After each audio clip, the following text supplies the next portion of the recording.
At that time, আমি যখন live শুনছি, to me it appeared যে উনি বোধহয় এনসিপির কথা বলছেন, যে যারা নেতৃত্ব দিয়েছে ওদের চেহারা যেন ভেসে উঠে যখন আপনারা ভোট ট্রাই 2024-এর ইলেকশনের আগের থেকে ওদের চেষ্টা তদবির চলছিল, এবং এই চেষ্টা তদবির যে চলছে এটা আমি খুব ভালো করে জানি, বিকজ আমার সাথেও কথা হয়েছে with the special agents who were working on this project, যাদের নাম ইউনূস সাহেব যখন আসলেন লাউঞ্জে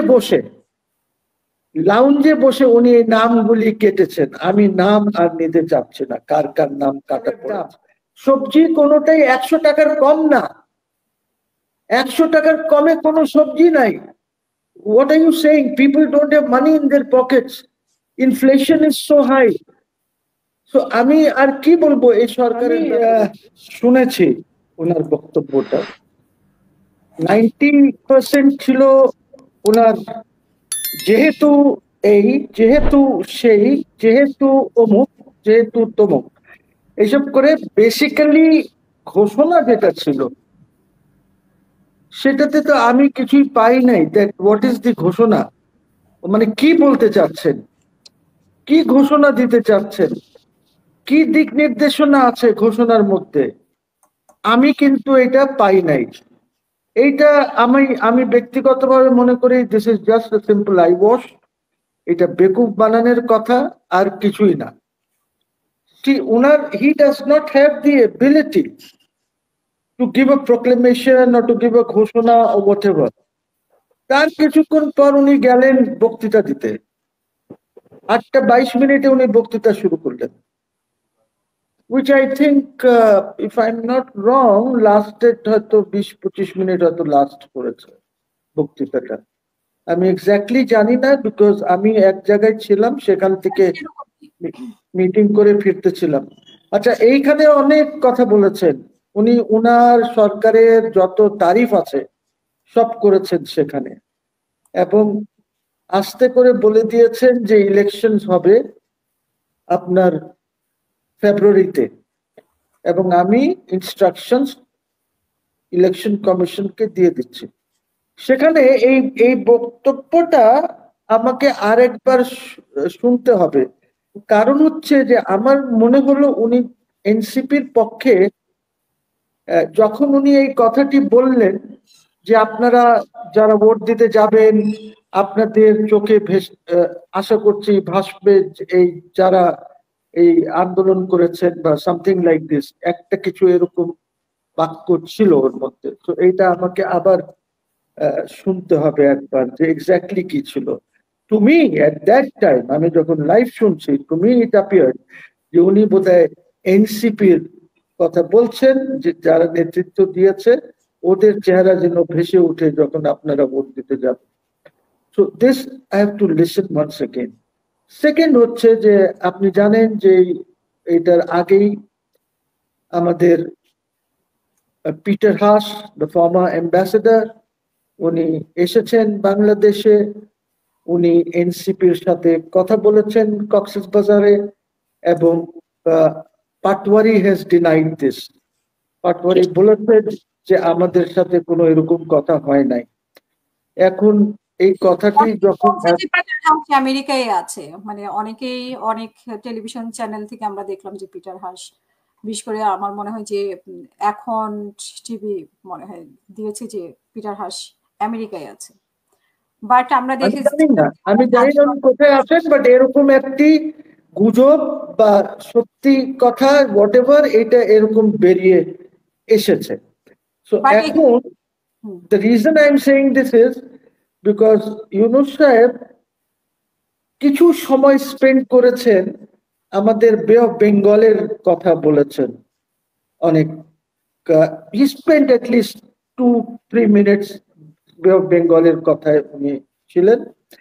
সো আমরা জানি যে আমাদের অনেক সম্ভাবনা আছে, পেট্রোল গ্যাস এইগুলি আমরা বে অফ বেঙ্গলের নিচে থাকতে পারে। সো এক্সপ্লোরেশন এর জন্য has has already joined a team যারা আমেরিকান কোম্পানি যারা এই কাজগুলি করেন এবং ওই তদবিরটা চালাচ্ছেন এইখানে because of his previous connection with Yunus and others, because উনি তো এইটা নিয়ে কাজ করেছেন। উই অল নো যে গভর্নমেন্টকে, অফকোর্স এটা বললে হাসিনার পক্ষে আমি বলছি না, আমি বলছি হাসিনা গভর্নমেন্টকে ফেলার জন্য আমেরিকানস হ্যাভ বিন ট্রাইং 2024-এর ইলেকশনের আগের থেকে ওদের চেষ্টা তদবির চলছিল, এবং এই চেষ্টা তদবির যে চলছে এটা আমি খুব ভালো করে জানি, বিকজ আমার সাথেও কথা হয়েছে with the special agents who were working on this project, Hasina খেদাও প্রজেক্টে যারা কাজ করছিল। I have had meetings with some of these people in Singapore, even in New York. We have had long drives in New York, যেখানে অনেক কিছু আমি শুনেছি যে কি পদক্ষেপ চলছে, কিভাবে লিস্ট ওয়ে ড্রন আপ, উনি কিভাবে ওনাকে যেতে হবে, ওই লিস্টে ওনার সাথে কে কে যাবে, all kinds of things that haven't had been discussed, যেটা হয়েছে আমরাও তাই দেখেছি যে ওনাকে চলে যেতে হয়েছে প্লেন করে, এবং তখন একটা ডেস্টিনেশন ওনার জন্য ঠিকঠাক করা হচ্ছিল, বাট ওইটার হয়তো আর সময় পাওয়া যায় নাই। সো কোয়েশ্চেন ইজ দ্যাট অনেক কিছু চলছে, গভর্নমেন্ট ইজ টোটালি আনস্টেবল। আমি কোনো স্টেবিলিটি গভর্নমেন্টের মধ্যে দেখছি না।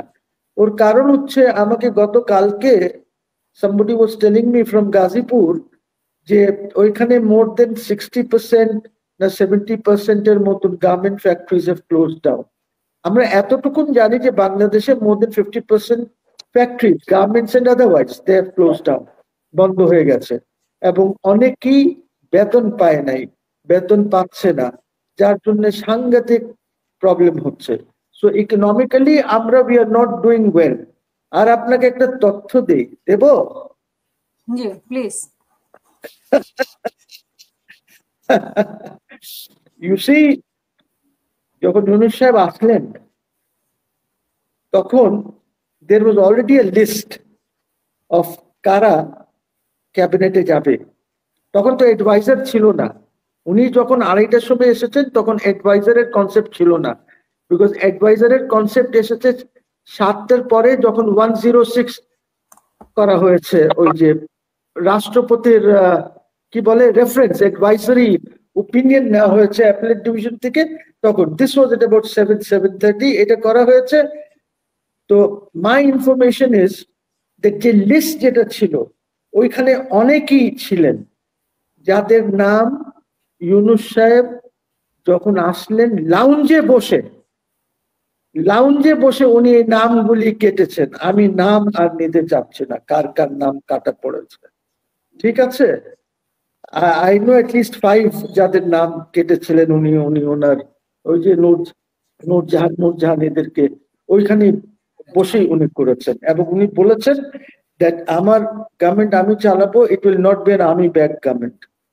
কিন্তু আমরা সবাই জানি দ্যাট আর্মি ব্যাকিং ছাড়া কি উনি একদিনও টিকতে পারবেন? If you withdraw the army, আপনার কি ল অ্যান্ড অর্ডারের অবস্থা হবে এটা আমরা ভাবতে পারি যে কি পরিস্থিতি হতে পারে। সো আমার কথা হচ্ছে I don't find much in this address to the nation, এবং I don't find anything in the proclamation. এবং দেখেন উনি যখনই কথা বলেন আপনি একটা জিনিস মার্ক করবেন, উনি বলেছেন দ্যাট আমরা পার্লামেন্ট ডিসলভ করেছি, কিন্তু উনি বলেন নাই যে উনি ডিসলভ করেন নাই, উনি টেক ওভার করার আগেই পার্লামেন্ট কেউ না কেউ ডিসলভ করেছে, of course under the signature of মহামান্য রাষ্ট্রপতির সিগনেচারে, because parliament was dissolved on the 7th। He took power on the 8th। কিন্তু উনি বলছেন যে আমরা পার্লামেন্ট ডিসলভ করেছি, আমরা he's a liar. ওনার সব কথার মধ্যে he lies.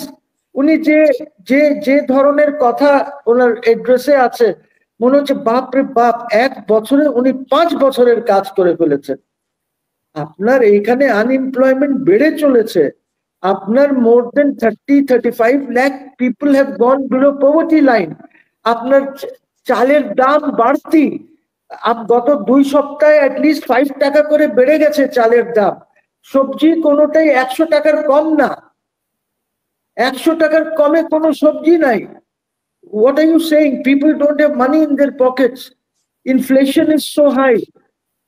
So আমি আর কি বলবো এই সরকারের ব্যাপারে? I mean, আপনি দেখেন, ফর গড সেক আমি বলছি, আমি আমার পিটিশনেও বলেছি যে রাষ্ট্রের সাথে ফ্রড করা হয়েছে। এন্ড আজকের বক্তৃতা এবং প্রোক্লেমেশন এগুলি সব ফ্রডের অংশ। অসংখ্য ধন্যবাদ।